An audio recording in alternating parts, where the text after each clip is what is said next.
Hello guys, hello. This is for Libra. Welcome dito sa aking channel, Libra. Alamin natin kung anong messages, vibration, gabay energy para sa lahat ng Libra. This is general reading, so I hope na makuha mo yung energy. Okay. First card natin is number 24, 6, adjacent possibilities. And the world card.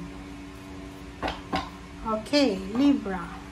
24-6, 29-11. So, Libra, comment down below if you resonated.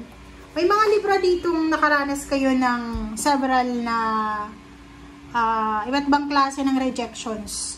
Pwedeng nag-a-apply ka ng trabaho, gusto mong mag-launch ng business, pero hindi ka na pagbigyan ng permit.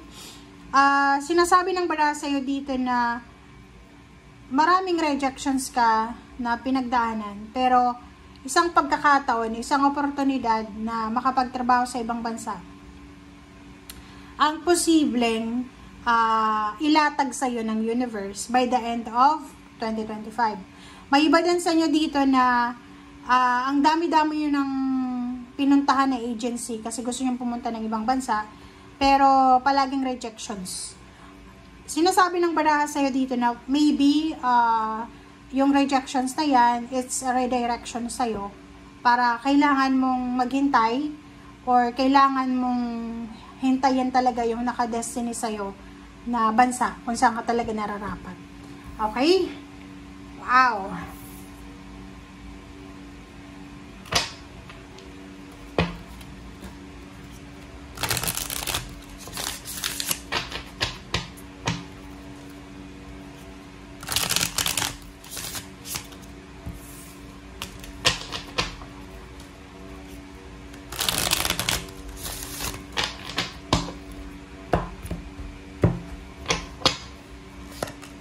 Okay, first card natin dito, Libra, is 5 of Cups.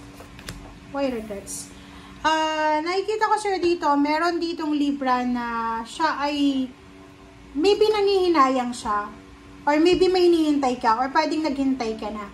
Like dito, okay? Resonated siya dyan. Like for example, nag-apply ka sa isang company, sa isang agency, and ang tagal mong naghintay. Maybe 3 months, 3 years, and ang sagot pala sa'yo is rejection. Yung parang, sorry Libra, pero matagal naming pre-process yung papers mo, pero hindi ka nabigyan ng visa. Parang ganon. So, nakikita ko sa'yo dito, Libra, na maybe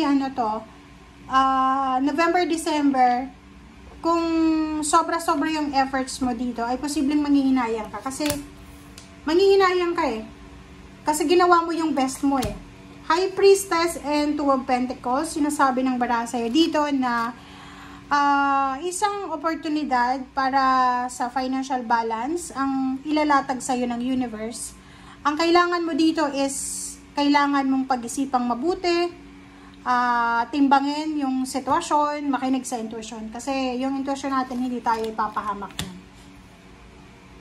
Diba?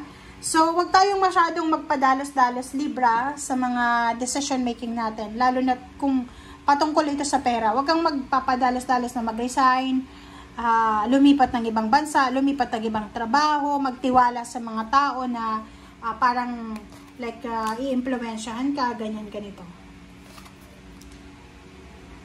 Mag-ingat lang kayo kasi posibleng sa usaping relationship, mag-asawa, meron ditong Libra na pwedeng kayo ay magkaroon ng problema.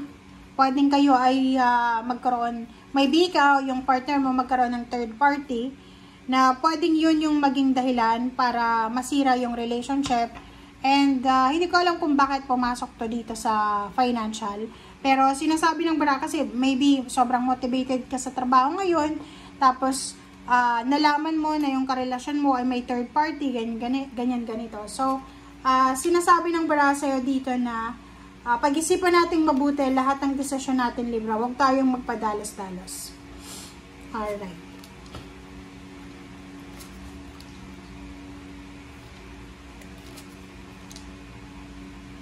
Okay. Ace of Pentacles, Nine of Pentacles, Strength card, Page of Pentacles. Wow. Sinasabi ng bara sa'yo, Libra, na ihanda mo yung sarili mo. Prepare yourself, okay?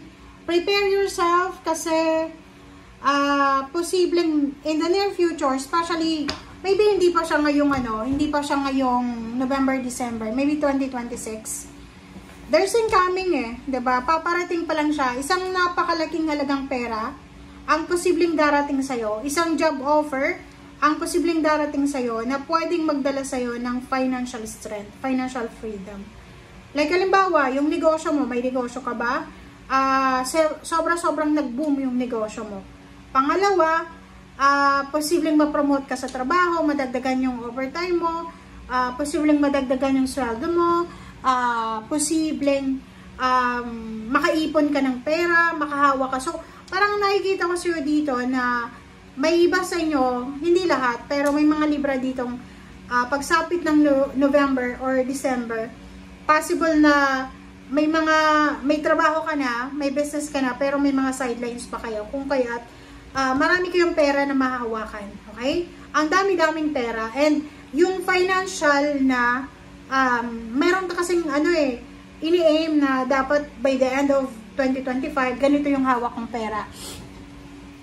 And pwedeng mangyari yan kasi nandito yung Page of Pentacles nakikita ko sir dito, pwedeng marami kang mga sidelines, may mga overtime, may mga Saturday, Sunday, mayroon kang sidelines.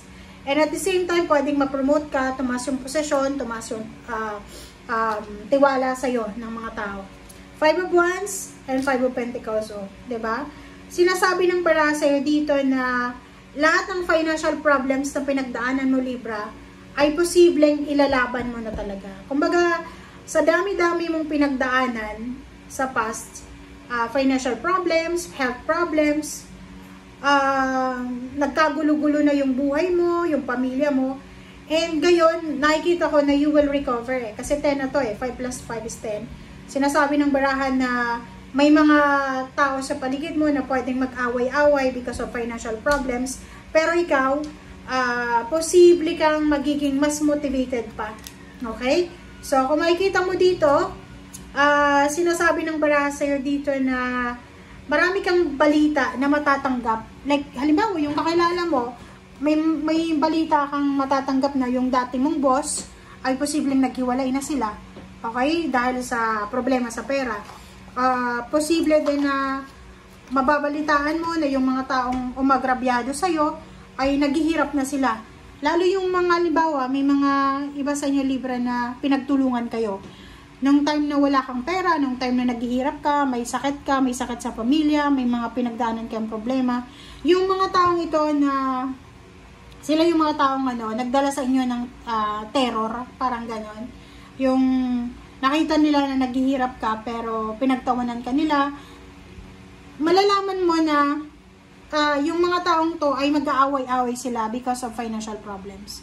Yung mga taong nag-gang up sila, diba? Nagtulungan, magkakampi sila para itumba ka, para pabagsakin ka. Sila ngayon ang magkakasama na nag-aaway-away because of financial problems, because yung iba hindi makabayad ng utang, or nag-aaway-away sila. Okay, so ibig sabihin yan, the universe is really just. God is really just. Na lahat ng taong gumawa ng masama sa'yo, like financially, niloko ka, in-scam ka, ibabalik ng universe yon bago matapos ang taon. Thank you guys. Bye!